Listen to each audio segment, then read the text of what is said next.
चलिए स्टूडेंट्स, तो आज हम क्या देखने वाले हैं? आज हम देखने वाले हैं the classification of the crops on the basis of life cycle. On the basis of life cycle. चलिए तो पेन पेपर निकाल लीजिए और लिखना चालू करिए। The classification of crops on the basis of, किसके बेसिस पे बेटा? On the basis of life cycle. Life cycle. चलिए, तो डू यू नो कि प्लांट की लाइफ साइकिल कहां से कहां तक होती है? जैसे मैं हिंदी में जीवन काल के नाम से जानता हूं, ठीक है? तो आपको पता है कि जो प्लांट की लाइफ साइकिल होती है बेटा, वो कहां से कहां तक की मानी जाती है? Anyone knows? Please I request you to give the answer very quickly. आपको अगर पता है कि प्लांट की जो लाइफ साइकिल है वो कब से कब तक की मानी जाती है, तो बेटा एक प्लांट की जो लाइफ साइकिल है वो ऑन एन एवरेज मानी जाती है बेटा सीड टू सीड। कहां से कहां तक मानी जाती है? Seed to seed. जब आप सीड को शो करते हैं, जब आप सीड की सोइंग कर लेते हैं और जब आप सीड की हार्वेस्टिंग कर लेते हैं, तो this is a complete life of a plant. इसे हम क्या बोलते हैं बेटा? एक प्लांट की complete life which is go through the two phases. ये जो है बेटा हमारी टू फेज में कंप्लीट होती है। कितने फेजेस में? ये हमारी बेटा टू फेजेस में कंप्लीट होती है। कितने फेज हो जाते हैं हमारे इसके? इसके हो जाते हैं हमारे टू फेज। अगर मैं बात करूं कौन कौन से हमारे वो टू फेजेस हैं जिस फेज में प्लांट अपनी लाइफ साइकिल को कंप्लीट करता है, तो as I have already told you that the plant completes its life cycle in a two phases. One is a vegetative phase and another is a reproductive phase। another is a reproductive phase। पहले हो जाता है बेटा आपका vegetative phase और दूसरे number पे हो जाता है आपका रिप्रोडक्टिव फेज। ये हमारे दो फेजेस हैं जिन फेजेस को कंप्लीट करने के बाद as you sow the seed go through the vegetative phase and convert into the plant, then they go through the reproductive phase, and after the completion of reproduction the plant gives us the seed, and this is how the life of the plant is completed। और इस classification को बेटा हम इस classification को हम ontogeny के नाम से भी जानेंगे। क्या बोलेंगे बेटा? If we classified the plants on the basis of life cycle, तो we can also say it the on the basis of ontogeny। what you can say it? You can say it the classification of the plant based on a ontogeny। ontogeny मतलब क्या हो जाएगा? ontogeny मतलब हो जाएगा on the basis of life cycle। चलिए, तो यहां तक आपको क्लियर है? तो इस बेसिस पे we have classified the plants into three category. हमने कितनी कैटेगरी में बेटा? तीन कैटेगरी में प्लांट्स को जो है वो इस बेसिस पे हमने प्लांट को क्लासिफाइड किया है। The first one is a annual plants. Annual plants या you can say it annual crops. And the second one is a, दूसरे नंबर पे जाएगी बेटा हमारी बाय एनुअल। दूसरे नंबर पे क्या जाएगी? Biannual crops. Second number पे आ जाएगी हमारी बाय एनुअल क्रॉप्स। पहले नंबर पे जाएगी आपकी एनुअल क्रॉप्स और सेकंड नंबर पे जाएगी बाय एनुअल क्रॉप्स और थर्ड नंबर पे जाएगी बेटा आपकी पेरेनियल। क्या आ जाएगी आपकी? Perennial crops. तो these are the three different classification, first, second and third, on the basis of ontogeny। on the basis of ontogeny। so the first one is a annual plant। so the plant which complete their life cycle, what does the mean of life cycle? The life cycle means the seed to seed production। the plant which complete the life cycle in 1 year, in one complete year or in a season। एक season में जो plant अपने life cycle को complete कर लेते हैं उनको क्या बोलते हैं बेटा? हम उनको हम बोल देते हैं एनुअल प्लांट। क्या बोलेंगे बेटा उन्हें हम? Annual plant. एनुअल प्लांट हम इन्हें बोलेंगे ऐसे प्लांट जो क्या करते हैं अपनी लाइफ साइकिल को 1 ईयर में कंप्लीट कर लेते हैं या 1 सीजन में कंप्लीट कर लेते हैं। 1 season like kharif season, rabi season और zaid season. 3 season we have studied. तो हमने जो 3 सीजन पढ़े हैं उन सीजन में से किसी एक सीजन में अगर प्लांट अपना सीड टू सीड तक का सफर पूरा तय कर लेता है तो इट इज से टू बी, इसको हम क्या बोलेंगे? ये हमारा होने वाला है एनुअल प्लांट। अगर मैं बात करूं बाय एनुअल प्लांट क्या होने वाले हैं, तो बाय एनुअल प्लांट मतलब बेटा it complete their life cycle in 2 season. कितने सीजन में? 2 सीजन में जो है वो अपनी लाइफ साइकिल को ये कंप्लीट करेगा। कितने सीजन में बेटा? 2 सीजन में, या फिर होल कंप्लीट ईयर में, मतलब 12 मंथ का इसका पीरियड होने वाला है, या फिर मोर देन 2 सीजन या 2 सीजन ये लेने वाला है अपनी लाइफ साइकिल को कंप्लीट करने के लिए। तो ऐसे प्लांट को हम बोलेंगे biannual plant. And the third one is a perennial plant which which जो क्या है बेटा, ये जो है वो कई ईयर आफ्टर ईयर ले लेते हैं अपनी लाइफ को पूरा करने के लिए। एक ईयर में ये जो है वो अपनी लाइफ को कंप्लीट नहीं कर पाते हैं, 2 से मोर ईयर्स इनको लगते हैं। उन प्लांटों को हम क्या बोलते हैं, पेरेनियल प्लांट्स बोलते हैं। क्या बोलते हैं बेटा हमने, पेरेनियल प्लांट। तो ये तीनों चीजें आपको याद रखनी है कि annual plants, biannual plants and perennial plants क्या होते हैं। ये काय के बेसिस पे क्लासिफिकेशन है बेटा, ये क्लासिफिकेशन है ऑन द बेसिस ऑफ एंटोनोजेनी। किस बेसिस पे, ये एंटोनो, ये हो जाएगा हमारा ऑन्टोजेनी के बेसिस पे। चलिए अब हम इनके एग्जाम्पल जो बहुत ही इंपॉर्टेंट है, इनके जो एग्जाम्पल्स हैं बेटा जो बहुत इंपॉर्टेंट है, एक बार आप उन एग्जाम्पल को लिख लीजिए। तो एग्जाम्पल्स की हम बात करते हैं बेटा, तो फर्स्ट नंबर पे जाएगा हमारा एनुअल।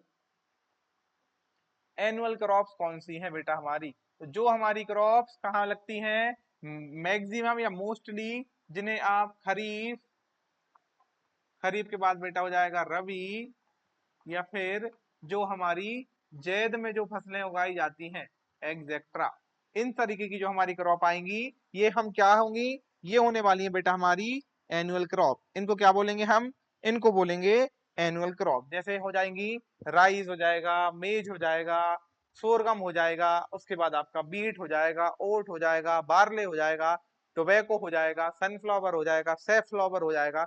ये सारी हमारी जो क्रॉप्स हैं, ये हमारी सारी क्रॉप्स हैं, कौन सी होने वाली है बेटा, ये हमारी एनुअल क्रॉप होने वाली है। जैसे आपकी ग्राउंड नट हो जाएगा, जैसे आपका कॉटन हो जाएगा, for an example you can say the soybean, the moong और द ग्रीन ग्राम और द ब्लैक ग्राम और the cowpea, these all are the क्या है हमारी बेटा, ये हमारी सारी की सारी जो है वो एनुअल क्रॉप्स हैं। ये क्या है हमारी सारी की सारी एनुअल क्रॉप्स हैं। चलिए अगर मैं बात करूं बेटा बाय एनुअल क्रॉप की, बाय एनुअल क्रॉप हमारी कौन सी हो जाएंगी, जो 2 सीजन या मोर देन 2 सीजन में अपनी लाइफ साइकिल को कंप्लीट करती हैं, ये हमारी बाय एनुअल क्रॉप हो जाती हैं। हिंदी में हम इन्हें द्विवर्षीय फसलें बोलते हैं। कितनी वर्षीय फसलें बोलते हैं इन्हें हम बेटा, द्विवर्षीय फसलों के नाम से भी हम इन्हें जानते हैं। इनके अगर मैं आपको एग्जाम्पल की बात करूं, इनके अगर मैं एग्जाम्पल की बात करूं तो मेनली बेटा इनमें जो एग्जाम्पल हो जाएंगे वो होने वाली है आपकी अनियन। क्या होने वाली है बेटा, अनियन होने वाला है। क्या होने वाला है आपकी, जो अनियन है इज द मेन, ये क्या है आपकी, अनियन जो है आपकी मेन जो है वो आपकी बाय एनुअल क्रॉप है। कौन सी क्रॉप है ये हमारी, बाय एनुअल क्रॉप है आपकी अनियन। उसके बाद अगर मैं और बात करूं तो जैसे हो जाएगा आपका कैबेज। क्या हो जाएगा बेटा आपका cabbage, cabbage is also the one of by annual crop. जैसे हो जाएगा आपका बीट रूट, जैसे हो जाएंगे आपके बीट रूट, या हो जाएगा आपका सुगर बीट, बीट रूट या फिर या हमारा सुगर बीट, ये हमारी सारी क्या है, ये हमारी बायएनुअल क्रॉप है। जैसे हो जाएगी आपकी कैरेट, जैसे क्या हो जाएगा बेटा, कैरेट हो जाएगी आपकी, जैसे हो जाएगी आपकी बरसीम, ठीक है, जैसे हो जाएगी आपकी कैरेट हो जाएगी, जैसे हो जाएगी आपकी बरसीम। तो दीज ऑल आर अवर क्या है बेटा, ये हमारी बायएनुअल क्रॉप्स हैं। कौन सी क्रॉप्स हैं, ये हमारी बायएनुअल क्रॉप है, बायएनुअल क्रॉप है।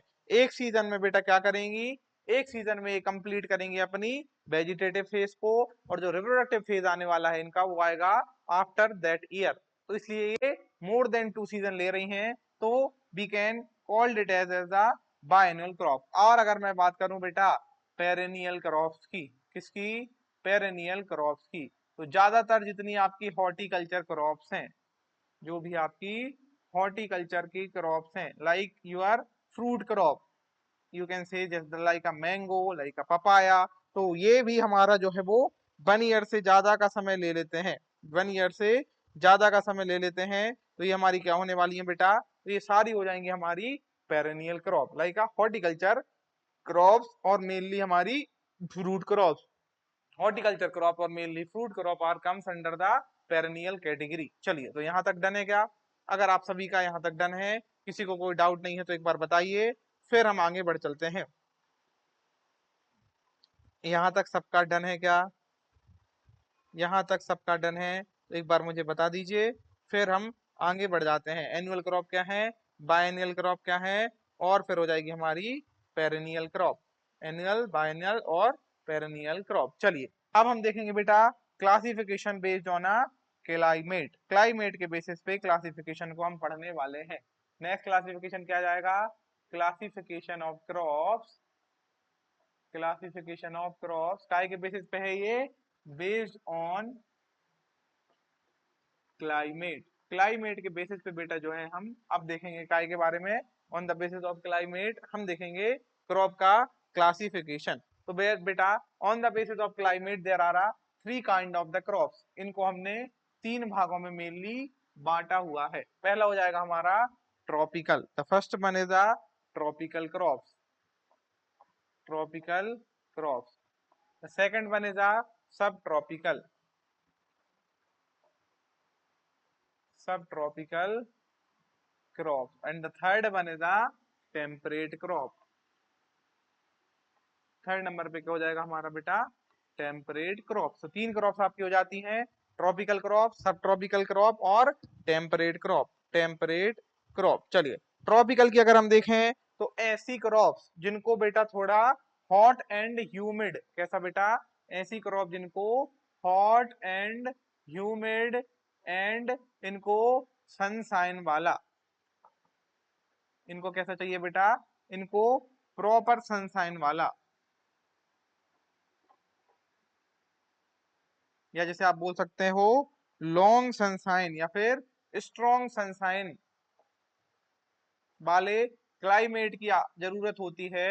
इस तरीके की क्रॉपों को हम ट्रॉपिकल क्रॉप के नाम से जानते हैं। These crop can not tolerate, ये क्या नहीं कर सकती, ये क्रॉप कैन नॉट टॉलरेट, ये क्या नहीं टॉलरेट कर सकती बेटा, फ्रॉस्ट, जिसे हम बोलते हैं पाला, या स्नोफॉल वगैरह वाले एरिया में, या फ्रॉस्ट वाले एरिया में, या फिर जहाँ पे सीवियर कोल्ड होता है, जहाँ पे सीवियर कोल्ड होता है, इस तरीके के एरियाज में हम इन फसलों को जो है वो इजीली ग्रो नहीं कर सकते हैं, इजीली ग्रो नहीं कर सकते हैं।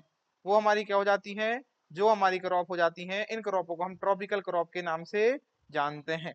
चलिए सब ट्रॉपिकल क्या हो जाएंगी, तो ऐसी क्रॉप जो कि किस जिनको नीड होती है, कैसी बेटा, वार्म एंड ह्यूमिड क्लाइमेट की इनको भी आवश्यकता होती है। वार्म एंड ह्यूमिड जो है वो क्लाइमेट की इनको नीड होती है, और सम एक्सटेंट तक, और सम एक्सटेंट तक दे कैन टोलरेट, ये क्या कर सकते हैं, सम एक्सटेंट तक बेटा ये टोलरेट कर सकते हैं, क्या, ये टोलरेट कर सकते हैं विंटर्स को, कुछ जो है वो कुछ हद तक, only for a some extent. ये तो क्या कर सकते हैं बेटा, दे कांट टोलरेट, और they tolerate only for the some extent, कुछ एक्सटेंट तक ये विंटर्स को जो है वो क्या कर सकते हैं, टोलरेट कर सकते हैं। ठीक है क्या, और आ जाती है हमारी temperate crop, temperate crop. Temperate crop क्या हो जाएंगी बेटा, टेम्परेट क्रॉप जो हो जाएंगी जिनको बेटा, जिनका फेवरेबल जो, ऐसी क्रॉप,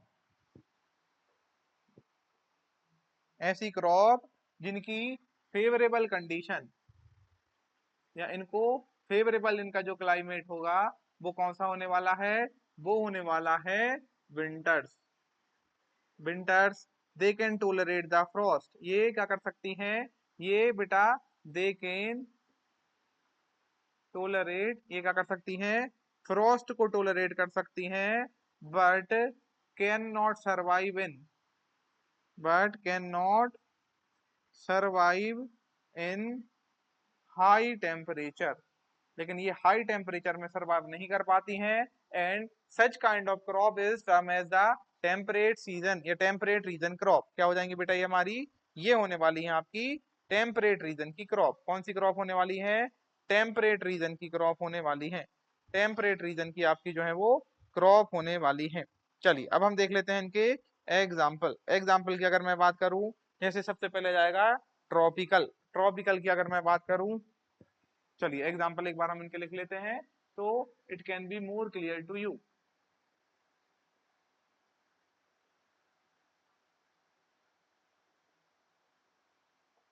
सबसे पहले हम देख लेते हैं ट्रॉपिकल। तो ट्रॉपिकल में बेटा जैसे हो जाएगी आपकी राइस, जैसे हो जाएगा आपका बाजरा, जैसे हो जाएगी आपकी ब्लैक ग्राम, ब्लैक ग्राम, है ना। ये हमारी कैसी क्रॉप्स हैं, ये हमारी है बेटा कौन सी क्रॉप है, ये सारी आपकी कौन सी क्रॉप है, ट्रॉपिकल क्रॉप है। जैसे हो जाएगा आपका सुगर केन, जैसे हो जाएगी आपकी सोरगम। तो these all are needed hot and dry and very like humid temperature. That's why these crop comes under the climatic condition of tropicals. इनको tropical condition में रखा हुआ है। सब ट्रॉपिकल की अगर मैं बात करूं, सब ट्रॉपिकल की अगर मैं बात करूं बेटा, तो इसके एग्जाम्पल हो जाएंगे हमारा rice and cotton. Rice and cotton both are the example of sub tropical crops. काय के एग्जाम्पल है बेटा ये?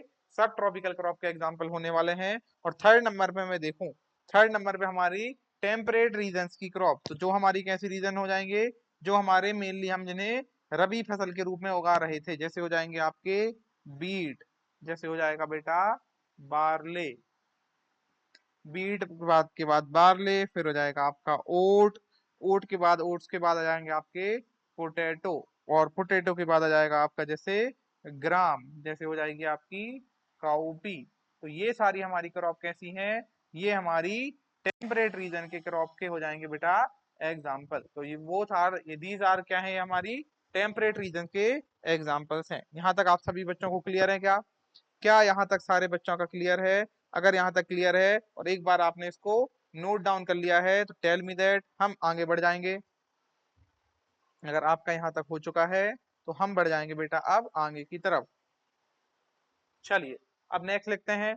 अगला जाएगा आपका based on a photo periodism, classification based on a photo periodism. ये मैंने आपको पहले भी थोड़ा सा करा दिया था, आज मैं इसको पूरी तरीके से कंप्लीटली हम इसको कवर करेंगे। क्लासिफिकेशन जो है हमारा, ये काय पे बेस्ड है? Based on photoperiodism. There are a three kind of, photoperiodism के बेसिस पे देयर आर थ्री कैटेगरी। कितनी कैटेगरी है हमारी? तीन कैटेगरी है हमारी क्रॉप्स की। कितनी कैटेगरी होने वाली है बेटा? फोटो पीरियडिज्म के बेसिस पे there are three categories of a crop. कौन कौन सी होने वाली हैं ये मैं आपको बता चुका था। एक हो जाएगी हमारी लॉन्ग डे, एक हो जाएगी आपकी शॉर्ट डे, और नेक्स्ट हो जाएगी आपकी डे न्यूट्रल प्लांट। कैसी हो जाएगी हमारी? Day neutral plant. तीन कैटेगरी मैंने आपको पहले बताई थी। सबसे पहले आ जाएगी हमारी कौन सी? Short day plant. सबसे पहले आ जाएगी आपकी शॉर्ट डे प्लांट, फिर आ जाएंगी आपकी लॉन्ग डे प्लांट, और देन आ जाएंगी हमारी डे न्यूट्रल प्लांट। चलिए तो ये हो जाएगी हमारी शॉर्ट डे प्लांट। नेक्स्ट हो जाएगी हमारी बेटा लॉन्ग डे प्लांट, और एट द एंड हो जाएगी हमारी day neutral plant. Day neutral plant, three categories are there, short day, long day, और हो जाएंगे हमारी क्या? Day neutral.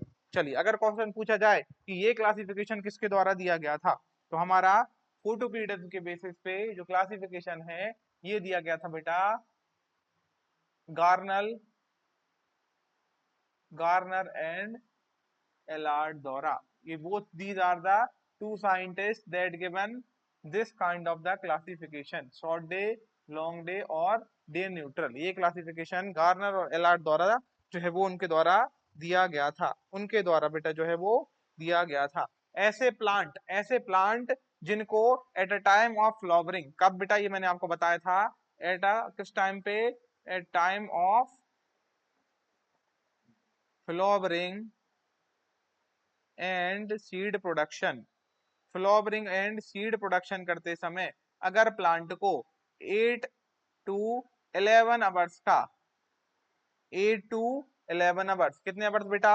8 टू 11 आवर की जो है वो लाइट की आवश्यकता पड़े everyday. 8 to 11 hour light everyday, everyday अगर उनको 8 टू 11 आवर्स की नीड हो रही है तो उस प्लांटों को हम एसडीपी कैटेगरी में रखेंगे। किस कैटेगरी में रखेंगे बेटा? एसडीपी कैटेगरी में हम उन प्लांटों को रखने वाले हैं।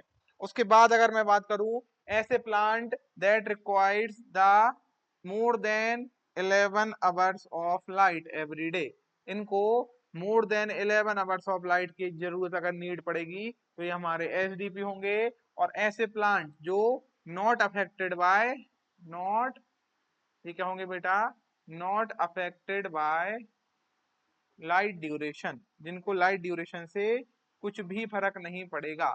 ऐसे प्लांटों को हम डे न्यूट्रल प्लांट के नाम से जानेंगे, या इन्हें हम डीएनपी के नाम से भी जान सकते हैं। किसके नाम से जानेंगे बेटा इनको हम जानेंगे डीएनपी के नाम से। चलिए इनके एक बार मैं आपको एग्जाम्पल और लिखवा देता हूँ।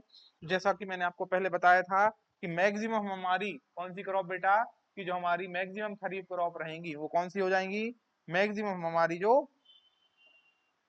खरीफ क्रॉप होने वाली हैं, सारी की सारी या ज्यादा से ज्यादा हमारी जो खरीफ की क्रॉप हो जाएंगी वो हमारे काय के एग्जाम्पल हो जाएंगे, वो हमारे शॉर्ट डे के प्लांट के एग्जाम्पल हो जाएंगे।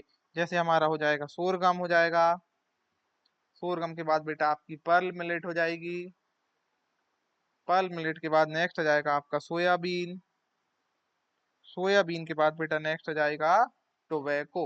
These are the some most important examples of SDP plant या short day plant. Short day plant अगर मैं बात करूं लॉन्ग डे प्लांट की, अगर बेटा मैं लॉन्ग डे प्लांट की बात करूंगा तो हमारे मैक्सिमम कौन से प्लांट हो जाएंगे बेटा, रबी क्रॉप्स। जो आपके मेनली जो रबी क्रॉप्स हैं वो हमारी कौन सी जाती हैं, वो हमारी लॉन्ग डे प्लांट के एग्जाम्पल हो जाएंगी। इसको अगर आपको डिस्क्रिप्शन में पढ़ना है तो आप मेरे प्रीवियस लेक्चर देख लीजिए, तो आपको पता चल जाएगा कि किस तरीके से हमने इनको क्लासिफाइड किया हुआ है। और उसके बाद अगर मैं बात करूं डे न्यूट्रल प्लांट की, अगर मैं बात करूं बेटा डे न्यूट्रल प्लांट की, तो this is the important one. ये क्लासिफिकेशन आपको अच्छे से याद करके रखना है। डे न्यूट्रल प्लांट की बात करूं तो बेटा इसमें एग्जाम्पल में आ जाएगा आपके पास मेज, मेज के बाद आ जाएगा आपके पास बेटा कॉटन, कॉटन के बाद आ जाएगा आपके पास सनफ्लावर, कॉटन के बाद क्या जाएगा बेटा, तो नेक्स्ट आ जाएगा हमारा सनफ्लावर, सनफ्लावर के बाद आ जाएगा टोमेटो, और आ जाएगा आपका बकबीट, बकबीट। ठीक है, तो ये हमारे काय के एग्जाम्पल हो जाएंगे, ये हो जाएंगे आपके डे न्यूट्रल के एग्जाम्पल। और अगर मैं देखूं आपका तो हो जाएगा आपका बेटा ब्रिंजल, टोमेटो, टोमेटो हो गया, ब्रिंजल के बाद बेटा चिली, ब्रिंजल के बाद क्या हो जाएगा आपका चिली हो जाएगा। तो ये सारे जो हमारे एग्जाम्पल होने वाले हैं ये आपके डे न्यूट्रल के एग्जाम्पल होने वाले हैं, डे न्यूट्रल के एग्जाम्पल होने वाले हैं। और हमारे राइस की अभी या और एग्जाम्पल की अगर मैं बात करूं तो राइस की हमारी दो ऐसी वेराइटियां हैं, दो जो हमारी काय के अंडर में आती हैं, जो हमारी डे न्यूट्रल प्लांट के अंदर में आती हैं। कौन कौन सी हो जाएंगी हमारी राइस की, अगर मैं आपको वेराइटियां लिखवाऊं तो बेटा राइस की हमारी कुछ वेराइटीज, राइस की हमारी कुछ वेराइटीज है। अगर हम स्पेसिफाइडली बात कर रहे हैं तो एक वेराइटी हो जाएगी हमारी पद्मा, और एक वेराइटी हो जाएगी हमारी IR8, एक हो जाएगी हमारी पद्मा और एक हो जाएगी हमारी IR8। तो these are the two varieties of the rice which, जो हमारी कैसी है बेटा, जो हमारी which comes under the day neutral plant, day neutral plant के अंडर में आती हैं। चलिए, तो हमारा ये सारे एग्जाम्पल हो जाते हैं। यहाँ पे चाहे तो आप पोटैटो भी लिख लीजिए, पोटैटो, पोटैटो भी हमारा जो है वो एग्जाम्पल हो जाएगा आपका डे न्यूट्रल प्लांट का। Is it clear to everyone? क्या यह सभी को क्लियर है? क्या ये सभी को क्लियर है? चलिए, अगर ये सबको क्लियर है तो नेक्स्ट क्लासिफिकेशन लिखिए, classification based on a photosynthesis, the classification of crops based on a, classification काय पे बेस्ड है, ये क्लासिफिकेशन हमारा बेस्ड है, क्लासिफिकेशन काय पे बेस्ड है बेटा, ये है बेस्ड हमारा फोटोसिंथेसिस के बेसिस पे, फोटोसिंथेसिस के बेसिस पे। अब आपको ये बताना है कि आपको पता है कि फोटोसिंथेसिस या हमारा प्रकाश संश्लेषण क्या होता है, प्रकाश संश्लेषण। इसको हम डिस्क्रिप्ट टाइम में या इसको हम बेटा पूरे तरीके से पढ़ेंगे आपकी फिजियोलॉजी में। ठीक है, चलिए उससे पहले आपको बताना है कि फोटोसिंथेसिस क्या है। Anyone know? अब हम क्या है, classification of crops based on photosynthesis. किसी को पता है क्या कि फोटोसिंथेसिस क्या होता है? How many steps are there to complete a process of photosynthesis? क्या आपको पता है क्या कि फोटोसिंथेसिस हमारा क्या है, किस तरीके से फोटोसिंथेसिस की जो है वो प्रोसेस कंप्लीट होती है? जल्दी बताइए, किसी को पता है क्या?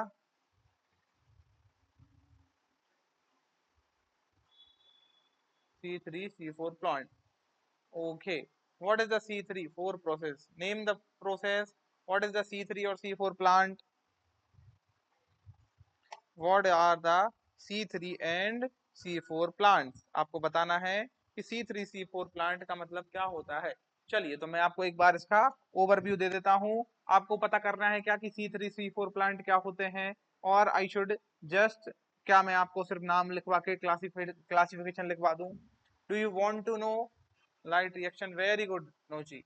हाँ, तो आपको जानना है क्या कि क्या होता है हमारा, एक आपको ओवरव्यू या ब्रीफ में आपको इसका वो चाहिए है क्या, और वी शुड कंटिन्यू? आपको इसका ब्रीफ में, do you want to understand it briefly, और we should proceed if you know everyone knows it? जल्दी बताइए। यस यस, मतलब yes mean what? Do you want to understand or not? Briefly, okay okay.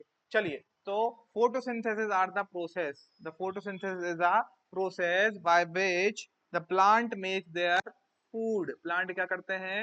अपना food बनाते हैं in the presence of sunlight. Like this is the sunlight, this is the sunlight, and when this sunlight falls down, जब ये sunlight हमारे plant की leaves पे पड़ेगी, जब ये हमारे सनलाइट जो है बेटा, जब ये हमारी सनलाइट प्लांट की लीव्स पे पड़ेगी, प्लांट की लीफ से पे पड़ेगी ये सनलाइट, तो ये क्या करेंगे? लीफ जो है वो हमारा क्या करेगी? प्लांट का खाना बनाएगी। लीव्स क्या करेगी? प्रिपेयर देयर फूड, मतलब जो प्लांट का जो है वो फूड तैयार करेगी। कौन? लीव्स। ये क्या करेगी? ये बनाएगी बेटा यहाँ पे food. Food is known as the glucose. क्या बनाएगी ये? ग्लूकोज बनाएगी, या मोर स्पेसिफाइडली हम इसे बोल सकते हैं कार्बोहाइड्रेट। क्या बनाते हैं? कार्बोहाइड्रेट बनाते हैं। तो the when the plant makes their food, the food is the carbohydrate और the glucose in the presence of sunlight, तो this process is known as photosynthesis. क्या बोलते हैं? फोटोसिंथेसिस बोलते हैं। चलिए, अब हमको इसमें नीडेड क्या होने वाले हैं? If I going to ask you कि what are the things that are required to complete a photosynthesis process, तो इसमें बेटा हम अगर लिखें कि नीडेड थिंग हमारी क्या क्या हो जाएंगी, ऐसी कौन कौन सी चीजें हैं जो आपको फोटोसिंथेसिस के लिए जरूरी पड़ने वाली हैं, तो फर्स्ट नंबर पे हो जाएगी बेटा सनलाइट। पहले नंबर पे क्या हो जाएगी आपकी? सनलाइट। तो फर्स्ट नंबर पे हो जाएगी आपकी sunlight.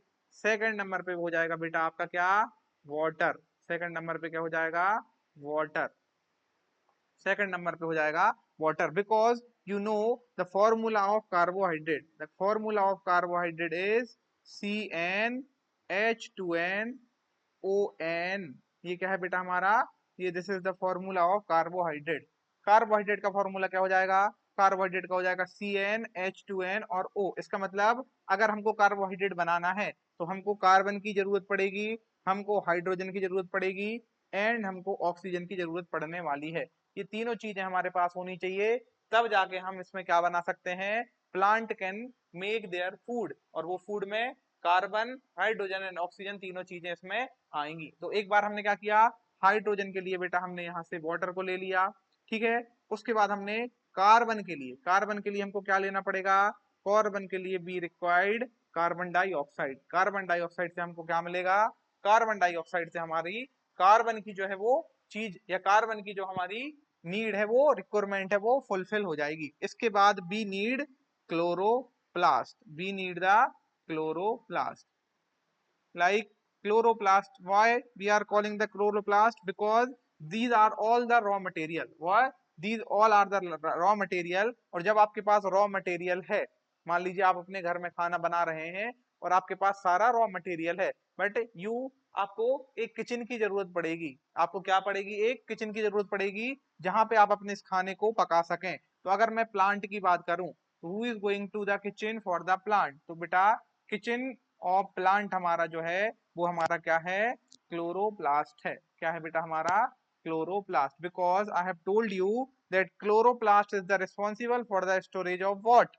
Give me the answer. कि क्लोरोप्लास्ट है, उसमें काय का जो है वो स्टोरेज होता है, ये मैंने आपको कल बताया था। क्लोरोप्लास्ट में किसका जो है वो स्टोरेज होता है? टेल मी द आंसर, जल्दी बताइए।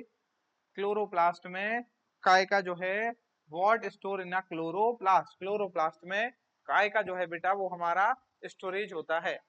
एनीवन नोज, क्या किसी ने रिवीजन किया है, क्या किसी को पता है कि क्लोरोप्लास्ट में किस चीज का आपका स्टोरेज होता है? चलिए, तो क्लोरोप्लास्ट में बेटा स्टोरेज होता है आपका क्या, काय का? क्लोरोप्लास्ट में स्टोरेज होता है क्लोरोफिल का। chlorophyll store, very good नोची, chlorophyll store in a chloroplast and this chlorophyll, ये chlorophyll क्या करता है? ये chlorophyll ही है जो सनलाइट को अपनी तरफ क्या करता है? अट्रैक्ट करता है।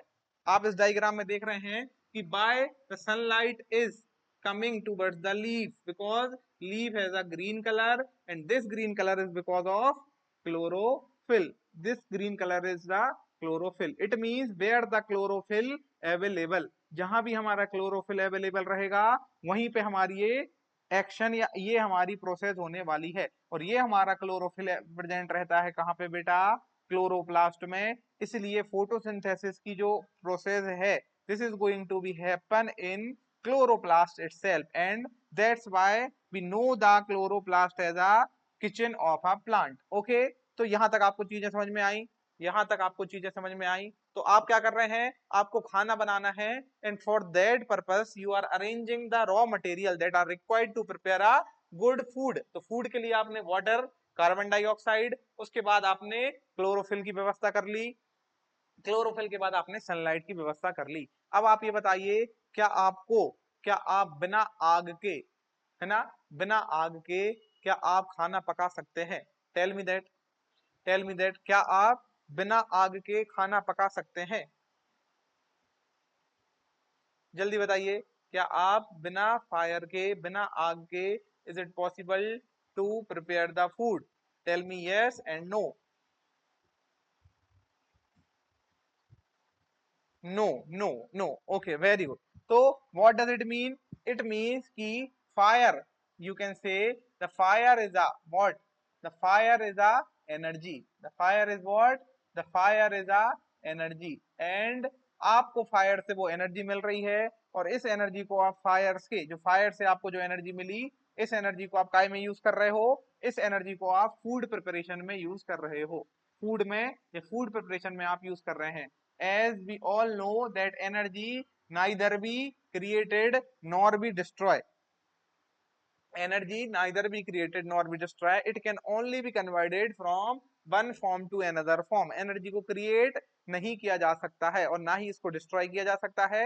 only what we can do, we can only change the form of that energy। इसका मतलब हमको एक एनर्जी की जरूरत पड़ेगी ताकि हमारे ये सारे रॉ मटेरियल थे, ये सारे जो रॉ मटेरियल थे, we can cook them easily, for that we required energy. तो प्लांट को हम एनर्जी कहां से मिलेगी? तो प्लांट को एनर्जी मिलेगी बेटा सन से, because the sun is a ultimate source of energy of the on the earth. अगर आपसे पूछा जाए कि अर्थ पे अल्टीमेट एनर्जी का सोर्स क्या है, तो जितनी भी यहाँ पे एनर्जी जो हो रही है वो हमारी सारी की सारी हमको सन से मिल रही हैं। Only what we are doing, we are converting that energy only, we are, हम सिर्फ उनके फॉर्म को चेंज कर रहे हैं। We are not making any kind of new energy, we just changing the forms of energy। इसका मतलब plant पहले क्या करेगा?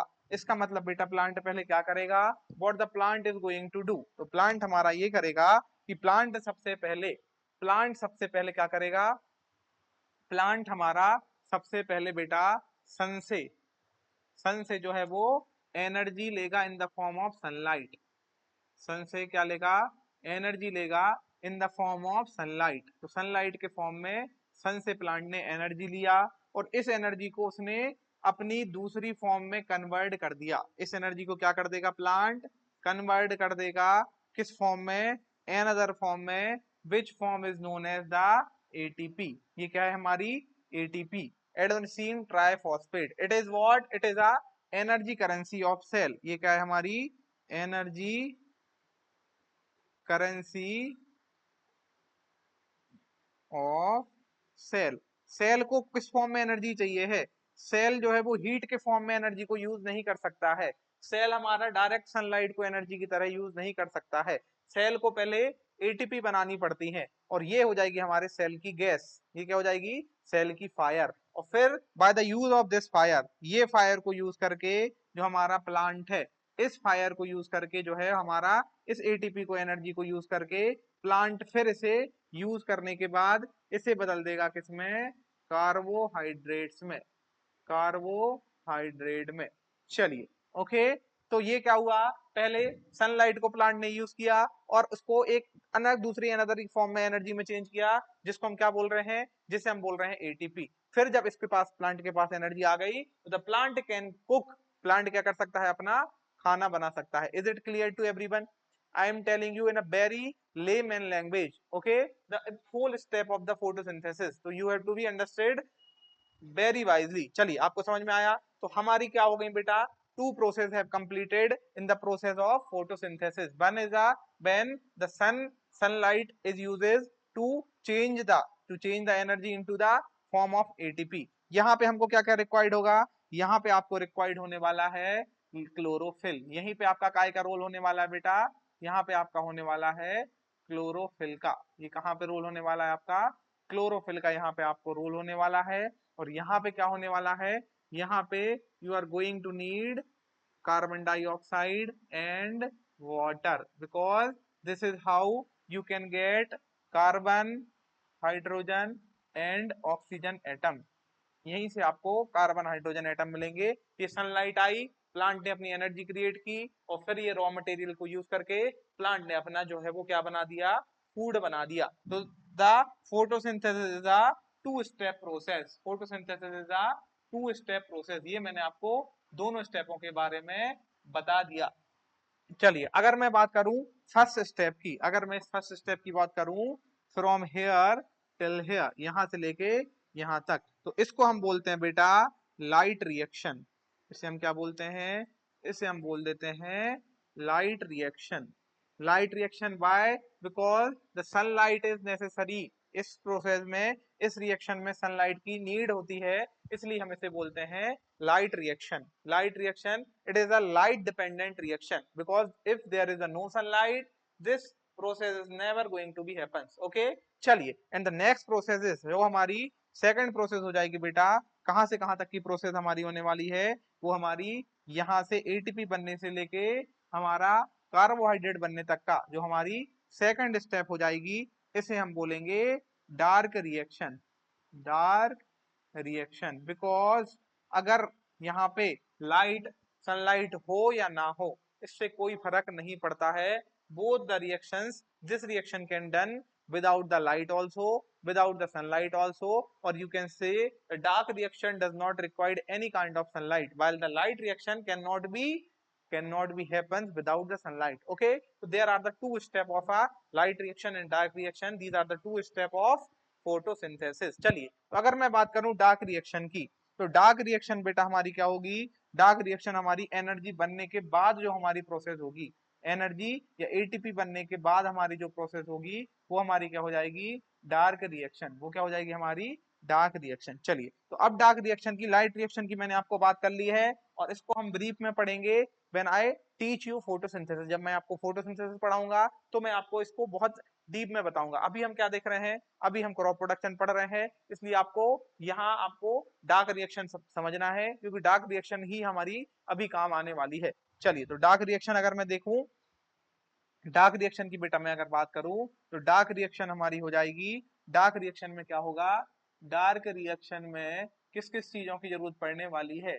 तो डार्क रिएक्शन में जैसा कि आपको पता है, तो डार्क रिएक्शन में मेनली हमको जो जरूरत पड़ने वाली है, वो हमको पड़ने वाली है बेटा किसकी, कार्बन डाइऑक्साइड की। जैसा कि यहाँ पे आप देख सकते हैं कि डार्क रिएक्शन में आपको मेनली क्या यूज होगा, कार्बन डाइऑक्साइड। चलिए तो हम यहाँ पे लिख लेते हैं कि डार्क रिएक्शन में आपको जरूरत पड़ेगी क्या, carbon dioxide, which can be taken from atmosphere. जो आपके एटमॉस्फेयर में आपका क्या है बेटा, जो आपके एटमॉस्फेयर में कार्बन डाइऑक्साइड है, पौधे जो है उसको यूज कर सकते हैं। बट जैसा कि आपके लाइट को पकड़ने के लिए क्लोरोफिल था, जैसा कि आपके लाइट को पकड़ने के लिए क्लोरोफिल था, सेम उसी तरीके से कार्बन डाइऑक्साइड को अंदर प्लांट में पकड़ने के लिए या उसको एक्सेप्ट करने के लिए देयर शुड बी, क्या होना चाहिए, कुछ ना कुछ एजेंट जरूर होना चाहिए। वो एजेंट है बेटा हमारा RUBP। कौन सा एजेंट है ये हमारा, RUBP। The name is ribulose ribulose 1,5 bisphosphate, bisphosphate, ये हमारा क्या है, RUBP, रुइबिलोज वन, हमारा रुइबिलोज 1,5 बिसफॉस्फेट। और ये जो RUBP है, इसको कार्बन डाइऑक्साइड से जोड़ने के लिए, RUBP को कार्बन डाइऑक्साइड को से जोड़ने के लिए, इन दोनों की लिंक बनाने के लिए, इन दोनों की लिंक बनाने के लिए we need an enzyme over here, हमको यहाँ पे एक एंजाइम की जरूरत पड़ेगी, और उस एंजाइम का नाम बेटा है रुबिस्को। क्या नाम है, Rubisco. This is the enzyme है जो बेटा कार्बन डाइऑक्साइड को RUBP से, वेरी गुड नोची, कार्बन डाइऑक्साइड को RUBP से कनेक्ट करने के लिए हमको नीड पड़ेगी किसकी, रुबिस्को की। रुबिस्को को हमको जो है वो नीड होने वाली है। अब रुबिस्को क्या करता है, रुबिस्को का फुल फॉर्म क्या हो जाएगा, रुबिलोज 1,5 बिसफॉस्फेट, और ये तक आपका RUBP जो है हमारा वो यहीं से बना है, रुबिलोज बिसफॉस्फेट, और यहाँ पे जुड़ा है CO, C का मतलब होता है कार्बोक्सिलेशन, और O का मतलब होता है ऑक्सीडेशन। ये हमारा जो एंजाइम है इसमें आपको लिखा होगा रुबिस्को। तो रुबिस्को में हमारा आखिरी में आपको जुड़ा है रुइबिलोज 1,5 बिसफॉस्फेट, रुइबिलोज 1,5 बिसफॉस्फेट। उसके बाद C4 हो जाता है, C4 हो जाता है कार्बोक्सिलेशन, कार्बोक्सिलेशन। और बेटा O का मतलब हो जाता है ऑक्सीडेशन। O का क्या मीनिंग हो जाएगा, O का मीनिंग हो जाएगा ऑक्सीडेशन। कार्बोक्सिलेशन मतलब क्या हो जाता है, addition of carbon dioxide. Carbon dioxide जब एडिशन होगा तो उसे हम बोलेंगे कार्बोक्सिनेशन। और अगर हमारा ऑक्सीडेशन, अगर हमारा ऑक्सीजन हमारा होगा ऐड, तो उसे हम क्या बोलेंगे, उसे बोलेंगे ऑक्सीजनेशन। उसे क्या बोलेंगे बेटा, उसे हम बोलेंगे ऑक्सीजनेशन। क्या बोलेंगे इसे, ऑक्सीजनेशन। एक हो जाएगा हमारा कार्बोक्सिलेशन और एक हो जाएगा ऑक्सीजनेशन, ऑक्सीजनेशन। चलिए, तो ये हमारी दो चीजें करेगा आपका जो रुबिस्को है, can perform the two actions, it can be work as a carboxylation when it added, और it accept the carbon dioxide from the atmosphere.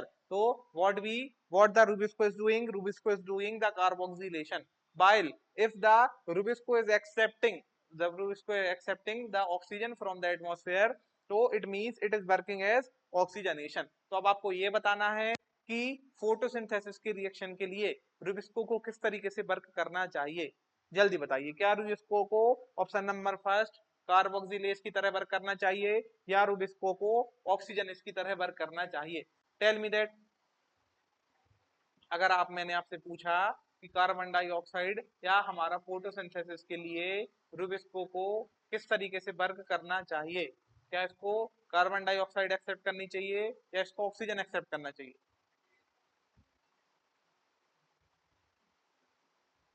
जल्दी बताइए। रुबिस्को को क्या एक्सेप्ट करना चाहिए, कार्बन डाइऑक्साइड एक्सेप्ट करना चाहिए या फिर ऑक्सीजन एक्सेप्ट करना चाहिए।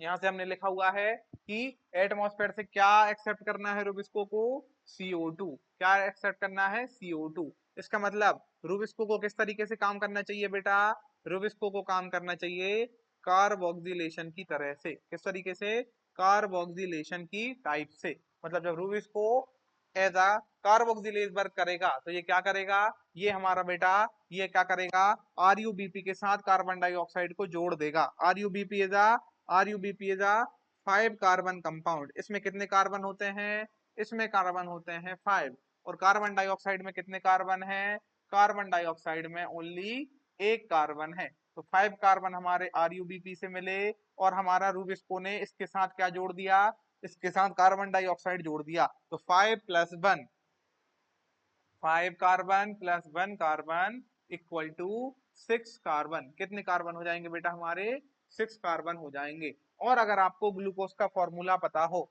तो ग्लूकोज का फॉर्मूला हो जाएगा C6H12O6। मतलब ग्लूकोज में भी कितने कार्बन हमारे, 6 कार्बन। और ये प्लांट के पास भी कितने कार्बन आ गए, 6 कार्बन। इसका मतलब plant can start to make their food, अगर प्लांट ने अच्छे से ये सारी प्रक्रियाएं, ये जो मैंने आपको पूरी प्रोसेस बताई है, इस तरीके से अगर सारी प्रोसेस हो गई तो the plant get 6 number of carbon, कितने कार्बन को प्लांट को मिल जाएंगे, 6 कार्बन मिल जाएंगे, और 6 कार्बन वाला कंपाउंड बनेगा जो है हमारा glucose, and glucose is a carbohydrate, and the process will successfully जो हो जाएगी हमारी ओवर। काय की प्रोसेस ओवर हो जाएगी, अब काय की स्टार्ट हो जाएगी, फोटोसिंथेसिस की प्रोसेस हमारी स्टार्ट हो जाएगी। लेकिन आप ये बताइए कि इन केस अगर प्लांट ने, इन केस अगर सर, इस केस में अगर हमने देखा कि प्लांट ने क्या किया, रूबिस्को ने कार्बन डाइऑक्साइड को आरयूबीपी के पास भेज दिया, ये हमारी प्रोसेस हुई थी। बट अनफॉर्चुनेटली अगर रूबिस्को ऑक्सीजनेस की तरह काम करेगा, अगर मैंने माना कि रूबिस्को जो है हमारा, रूबिस्को जो है हमारा, ये मैंने यहाँ पे लिख दिया बेटा रूबिस्को, तो रूबिस्को हमारा जो एंजाइम है, इसने अगर किसकी तरह बेटा, ऑक्सीजनेस की तरह काम कर दिया, ऑक्सीजनेस,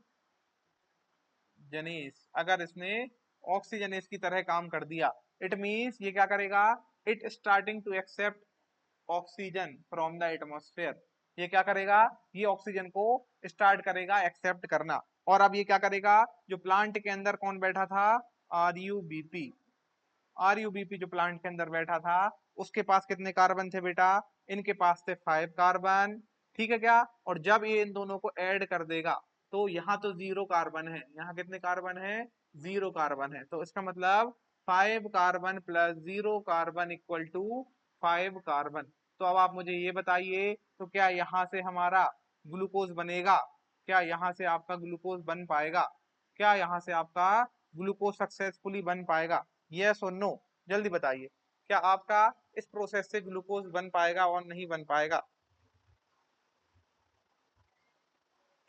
यस और नो।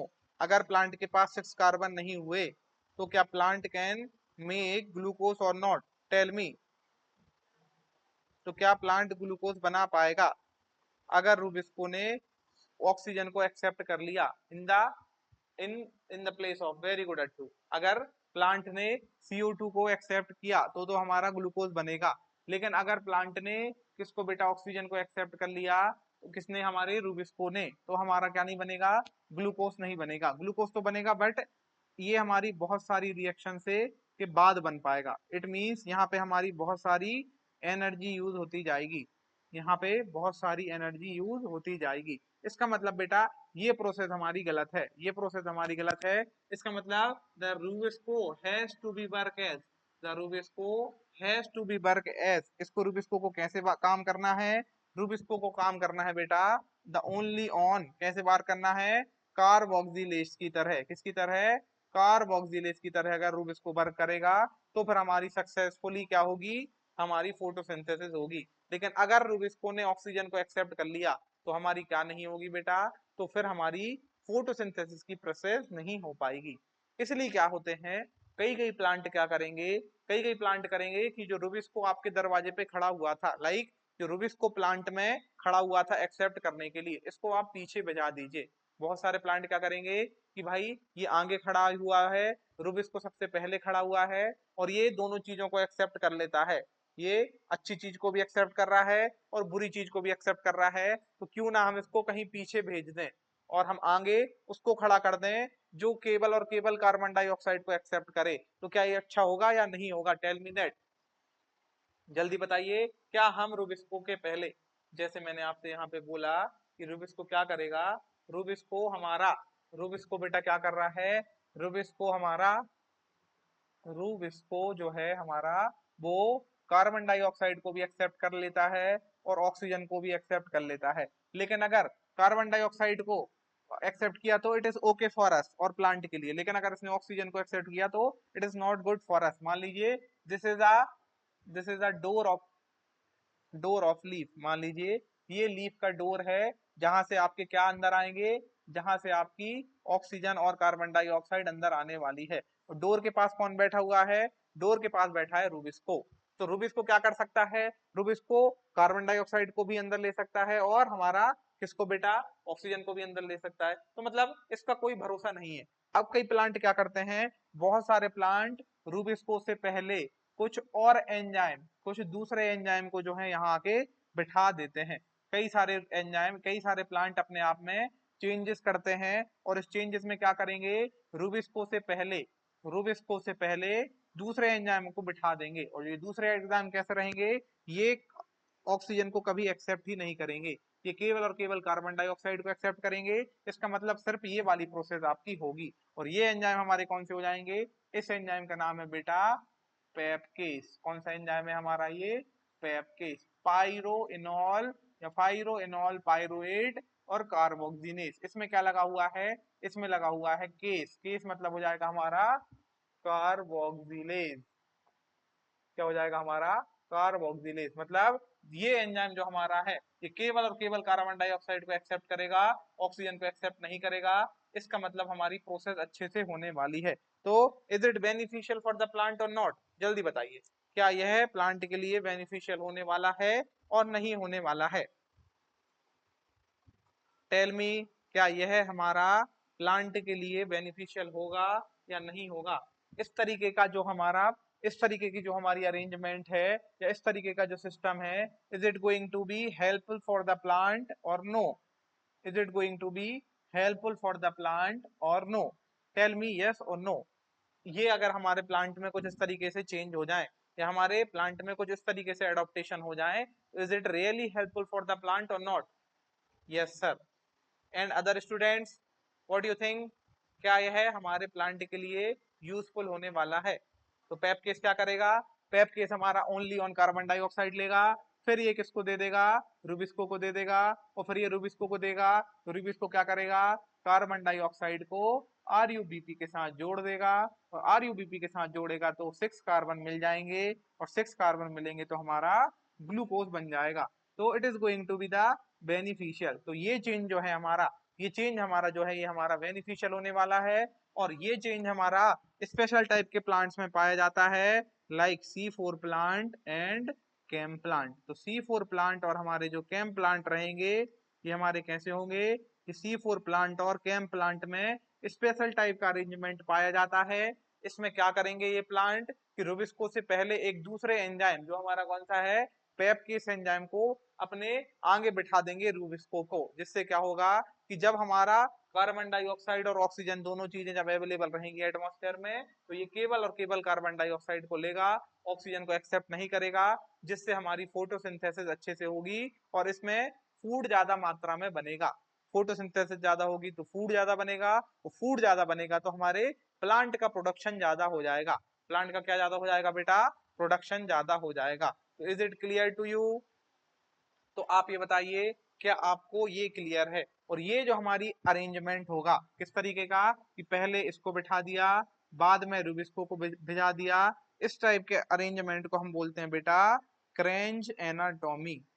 ये डिटेल में हम पढ़ेंगे फिजियोलॉजी में, अभी तो I am just giving you overview.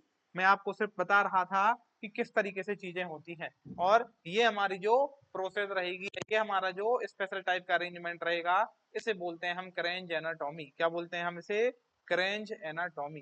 तो C3 प्लांट क्या हो जाएंगे बेटा हमारे पास, C3 प्लांट हमारे ऐसे हो जाएंगे, C3 प्लांट ऐसे होंगे जिनमें हमारा रूबिस्को, रूबिस्को क्या रहेगा, पहला हमारा एंजाइम रहेगा जो किसको, कार्बन डाइऑक्साइड को एक्सेप्ट करेगा। बाइल अगर मैं बात करूं C4 और C कैम प्लांट की, तो ये ऐसे प्लांट हो जाएंगे जो क्या करेंगे बेटा, केवल और केवल कार्बन डाइऑक्साइड को एक्सेप्ट करेंगे, क्योंकि इसमें जो एक्सेप्टर होगा वो कौन होगा, पेपकेस होगा। कौन होगा बेटा, पेपकेस होगा। कौन होगा हमारा, पेपकेस, पेपकेस।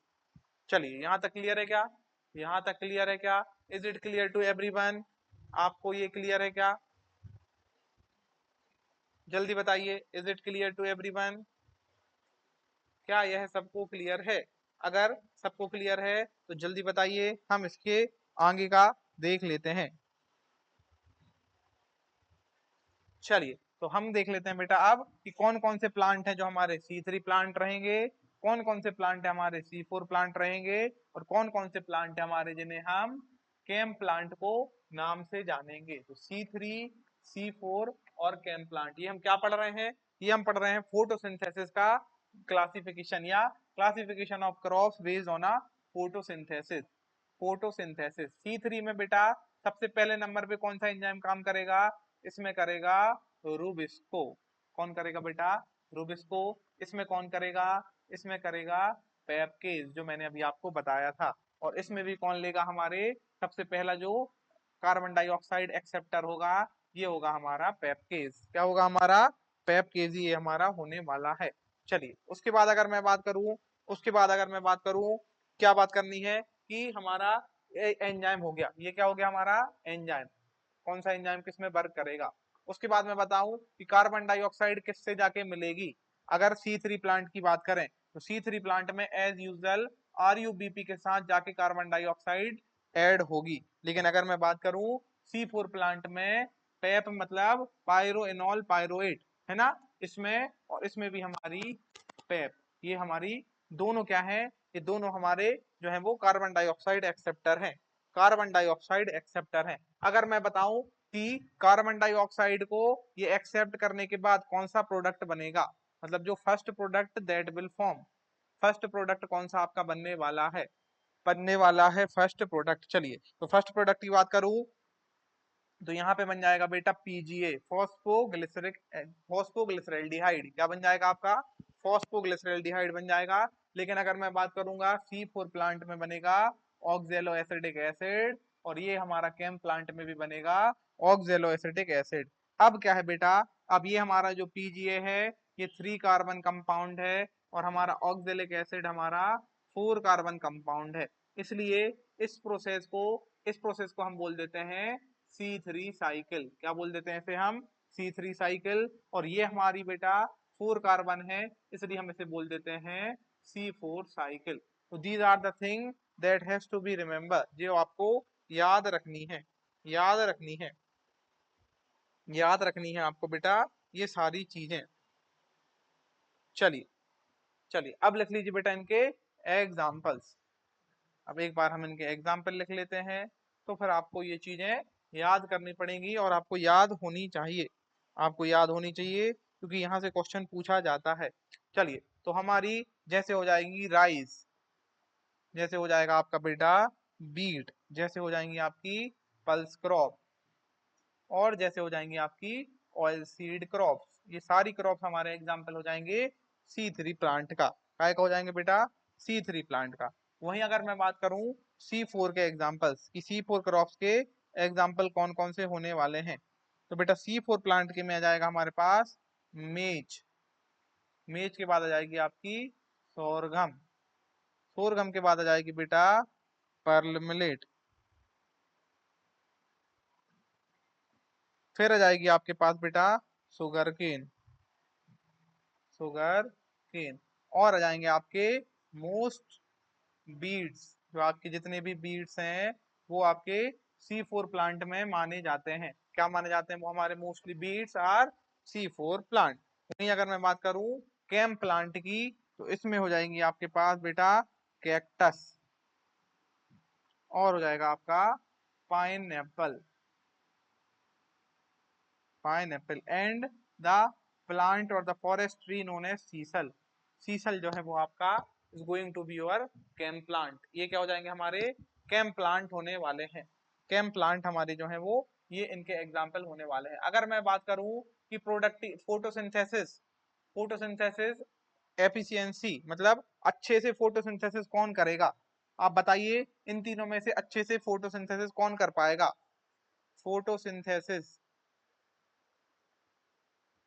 फोटोसिंथेसिस एफिशिएंसी, जल्दी बताइए फोटोसिंथेसिस को अच्छे से कंप्लीट कौन कर पाएगा, C3 C4 और केम प्लांट। फोटोसिंथेसिस जो है वो हमारे कहाँ पे कंप्लीट अच्छे से होगा, फोटोसिंथेसिस हमारी जो है बेटा क्या, फोटोसिंथेसिस एफिशिएंसी। तो जो इसमें क्या है बेटा, इसमें RuBP रूबिस्को एंजाइम है, इसलिए कार्बन डाइऑक्साइड को भी ले सकता है, ऑक्सीजन को भी ले सकता है, तो यहाँ पे गड़बड़ी होने के चांस हैं, गड़बड़ी होने के चांस हैं, इसलिए यहाँ की फोटोसिंथेसिस एफिशिएंसी थोड़ी लो होती है। यहाँ पे photosynthetic activity very good medium होती है, या फिर और यहाँ पे फोटोसिंथेटिक एक्टिविटी हाईएस्ट होती है। केम प्लांटों में हाईएस्ट क्या होती है, फोटोसिंथेटिक एक्टिविटी होती है। चलिए यहाँ भी आप मीडियम टू हाई लिख सकते हैं, यहाँ भी हमारी क्या होती है, हाई होती है। अगर मैं बात करूं water use efficiency, water use efficiency और प्रोडक्टिविटी, कौन से क्रॉप की प्रोडक्टिविटी ज्यादा होती है, प्रोडक्टिविटी हमारी कौन सी क्रॉप की ज्यादा होगी, जल्दी बताइए आप। प्रोडक्टिविटी और water use efficiency, very good नोची। आपने को बताना है कि वाटर यूज एफिशिएंसी और प्रोडक्टिविटी कौन से टाइप के प्लांट्स की सबसे ज्यादा होने वाली है। तो जैसा कि आपको पता है कि फोटोसिंथेसिस एक्टिविटी अगर कम होगी या फोटोसिंथेसिस एफिशिएंसी कम होगी तो प्रोडक्टिविटी भी लो होगी, है ना। और अगर आपकी फोटोसिंथेटिक एक्टिविटी हाई होगी तो प्रोडक्टिविटी भी हाई होगी, और इसमें भी हमारी हाई है तो इसमें भी सबसे हाईएस्ट, सबसे हाईएस्ट। इसलिए आपको you can grow the cactus in dry conditions, आप कैक्टस को ड्राई कंडीशन में भी इजीली ग्रो कर सकते हैं। Even there is a very very severe scarcity of water, अगर वाटर की बहुत सीवियर स्कार्सिटी भी है, even though you can grow the cactus by, because it is a type of a CAM plant. ये क्या है, हमारा एक कैम प्लांट है, और कैम प्लांट की जो है वो वाटर यूज एफिशिएंसी और फोटोसिंथेसिस एक्टिविटी हाईएस्ट होती है। That's why we can grow these plant very easily in a cam condition or in a dry condition also. चलिए, is it clear to everyone? क्या यह सबको क्लियर हो गया है, जल्दी बताइए। क्या यह जो है बेटा वो सबको क्लियर हो गया है, एक बार मुझे बता दीजिए। क्या ये मैंने जो अभी आपको पढ़ाया है ये आप सभी को क्लियर हो चुका है अच्छे से, ये आप सभी को क्लियर है, तीनों प्लांट जो हमने पढ़े हैं। Is it clear to everyone? क्या है आपका C3 प्लांट, क्या है आपका C4 प्लांट, और क्या है आपके कैम प्लांट। ये अगर सबको एक बार क्लियर है, वेरी गुड अट्टू। चलो तो आपको ये क्लासिफिकेशन को अच्छे से लिख लेना है और इसको आपने अच्छे से कवर कर लेना है। Much better, okay. तो और अगर हमको डीप में पढ़ना है तो actually this is not a topic of this agronomy portion, तो इसको हम पढ़ेंगे बेटा फिजियोलॉजी में। I will make sure that we will study the photosynthesis, the respiration, the osmosis, every kind of the phenomena that happens inside the plant very detailed, or you have never ever study these things before, ऐसा हम पढ़ने वाले हैं जब हम वो पढ़ेंगे। अभी तो बस आपको एक, मैंने आपको एक ब्रीफ आइडिया दिया है ताकि you can easily learn, you can easily learn. और if I am going to share your trick, आपको इसको याद कैसे रखना है। तो ऐसे प्लांट जो जिनकी हाइट छोटी है, ऐसे प्लांट जिनकी हाइट छोटी होती है बिकॉज उनकी फोटोसिंथेटिक एक्टिविटी कम होती है, इसलिए इनकी हाइट ज्यादा नहीं होती। like you can say the rise, like you can say the beet or the small size of the plant. If you are going to see the maize plant, the maize plant और the sorghum plant, ऐसे plant जो बहुत लंबे grow कर जाते हैं और जिनकी ग्रोथ बहुत हो जाती है, क्यों, क्योंकि इनकी फोटोसिंथेटिक एक्टिविटी हाई होती है। इसका मतलब these plant comes under the C4 plant. तो अगर आपने प्लांटों को देखा है तो यू कैन इजिली अंडरस्टैंड इस ट्रिक से कि what are the C3 plant and what are the C4 plant. चलिए यहां तक आपको समझ में आया, यहां तक आपको समझ में आया क्या, यहां तक अगर आपको समझ में आया है तो अब हम,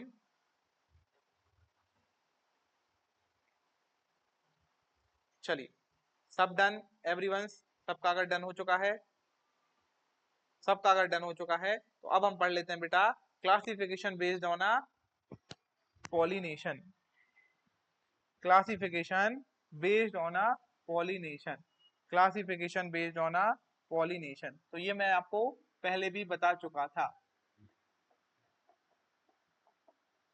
क्लासिफिकेशन जो है वो हमारा बेस्ड ऑन काय पे बेस्ड है, ये है हमारा पॉलिनेशन, पॉलिनेशन, पॉलिनेशन। तो व्हाट इज द पॉलिनेशन, तो अगर if I will draw what are the condition that can be happens inside the plant, ऐसी कौन कौन सी कंडीशन है जो आपके प्लांट के अंदर डेवलप हो सकती हैं। This is a thalamus portion of the flower, ये क्या है हमारा थैलेमस पोर्शन है हमारे फ्लावर का।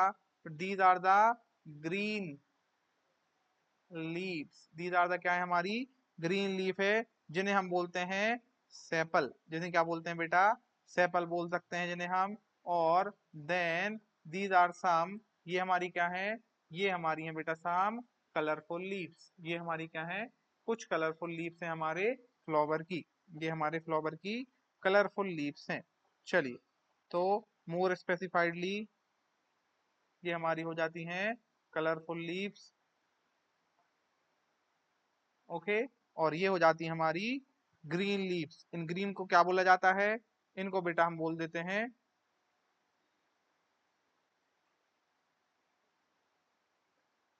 ये हमारी जो ग्रीन लीफ हैं इनको क्या कहा जाता है? Anyone knows? ये जो नीचे आपको ग्रीन लीफ दिख रही हैं इनको आप क्या नाम से जानते हैं? ये जो नीचे की ग्रीन लीव्स हैं इनको हम क्या बोलते हैं? जो नीचे की हमारी ग्रीन लीव्स हैं बेटा, transfer of pollen from anther to stigma. Very good, ये वेरी गुड। ये हमारी क्या है? ये हमारी कैलिक्स है और ऊपर वाली हमारी कोरोला है। नीचे हमारी कैलिक्स है और ऊपर हमारी क्या है? कोरोला है। चलिए, तो ये हो जाती है हमारी क्या? These are the calyx. Calyx और the unit of a calyx is, units की, कैलेक्स की यूनिट क्या है बेटा? कैलेक्स की यूनिट है हमारी सेपल। क्या है हमारी? सेपल। और ये जो हमको आपको ऊपर दिखाई दे रहा है ये है हमारा Corolla. And the unit of a Corolla is petal. Unit of Corolla is petal. ये हमारी क्या है? यूनिट हमारी क्या है? इपिकैलिक्स। चलिए, वेरी गुड, ठीक है क्या?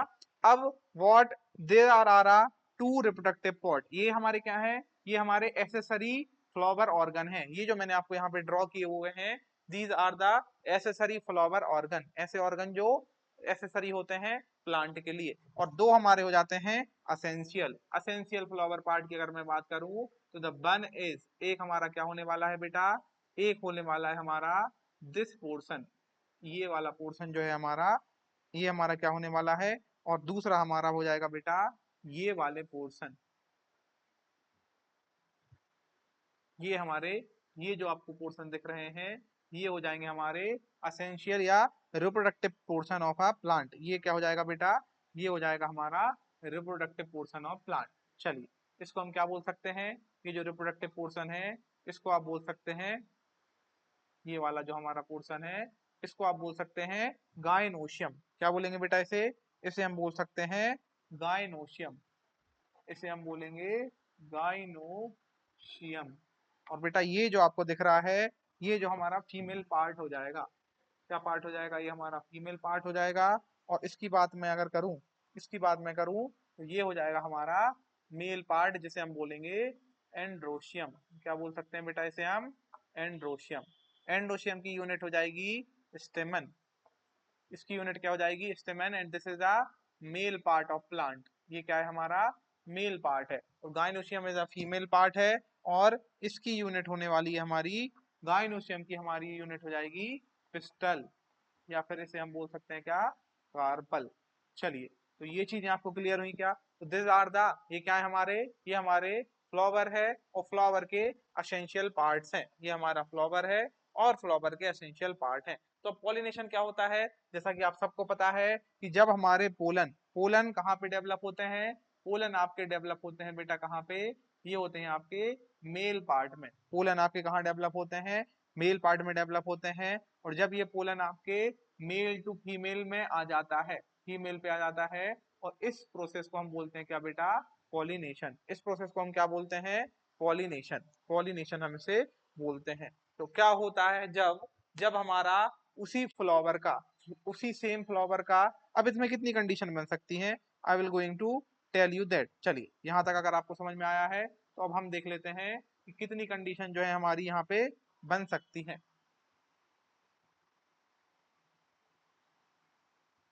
एक बार हम देख लेते हैं कि हमारी बेटा कितनी कंडीशन जो है वो यहाँ पे क्रिएट हो सकती है।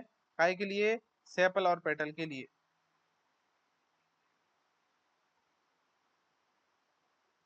चलिए, पॉलिनेशन की हम देख लेते हैं कि हमारी कितनी कंडीशन इस तरीके से क्रिएट हो सकती है।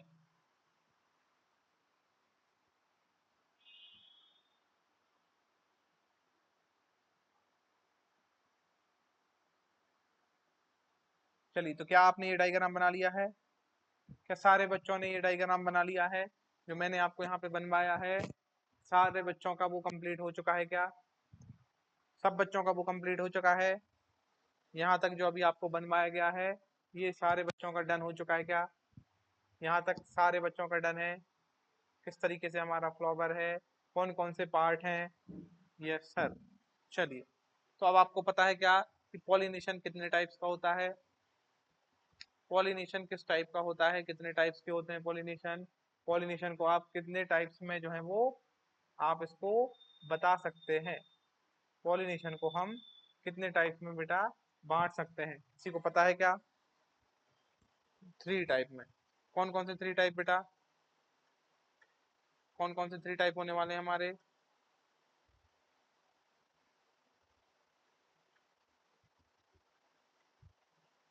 कौन कौन से 3 टाइप होने वाले हैं, जल्दी बताइए।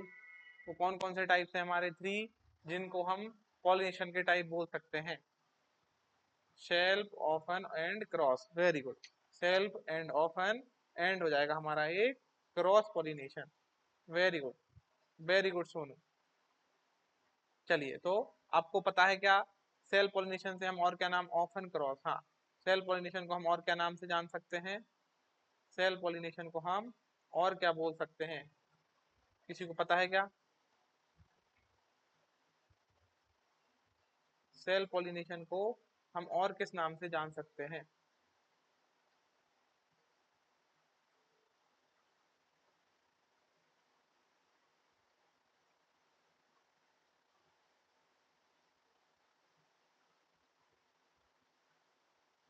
मोनोशियस। नो बेटा, इट्स रॉन्ग।